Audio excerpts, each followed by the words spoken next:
In filmmaking, movement is one of the most powerful tools to captivate an audience. Whether it's the camera or the actors, dynamic movement can bring life to a scene. Today, I'm going to show you how I approach scene coverage.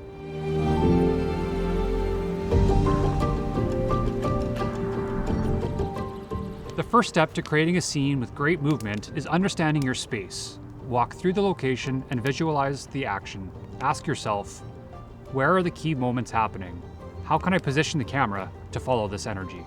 Food and beverage gets shot, here in the old cook stove. Okay. The china cabinet there's got a bar in it, so with all the glassware and all the barware, so that would kind of be a component.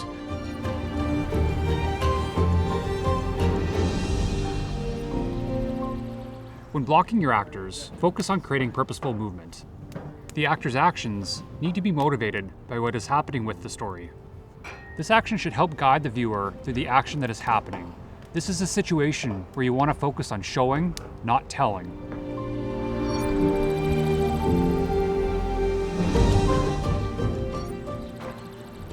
We know for this scene where Kevin is going for each part of the action.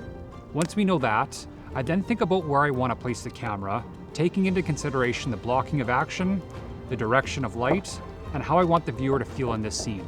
Do I want frantic camera movements or smoother movements? These are all questions to ask when approaching coverage. Okay, here's the next shot. I just want to see this little kind of backlit and me pulling the stuff out and pulling a pot and going donk. You doing it from this side or this side? I'm going to be here. Okay, perfect.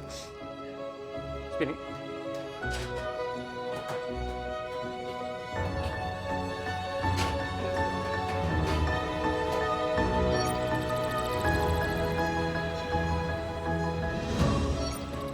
The other thing to consider when thinking about scene coverage is shot sizing.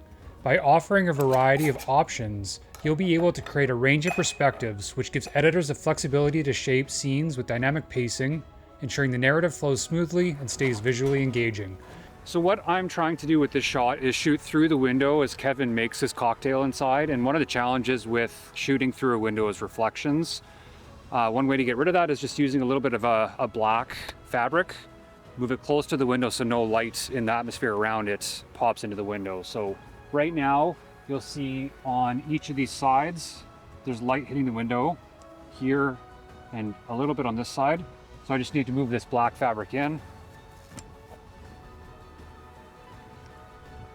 And there we have all of the reflections in the window is gone, so you can see clearly into the building with no distractions of the outside world reflecting in the window.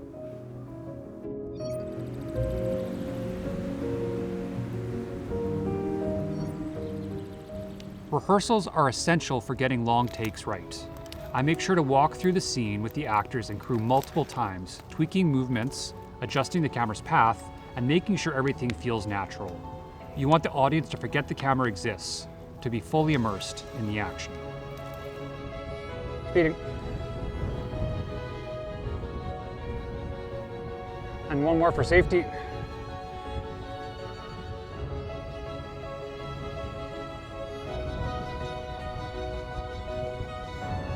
Got her.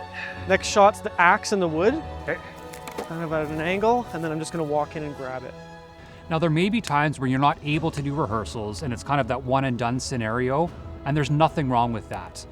In those scenarios, what I tend to do is think about how I want this specific scene captured, whether or not it makes sense to have maybe multiple cameras capturing the action, or if there's ways in which to get a little more artsy with the coverage of the scene itself. Although just a starting point, I hope some of these tips and tricks might help you on your next production to feel more confident and ready to take on any obstacle that might come your way. To find out more, please visit PrestonKanak.com.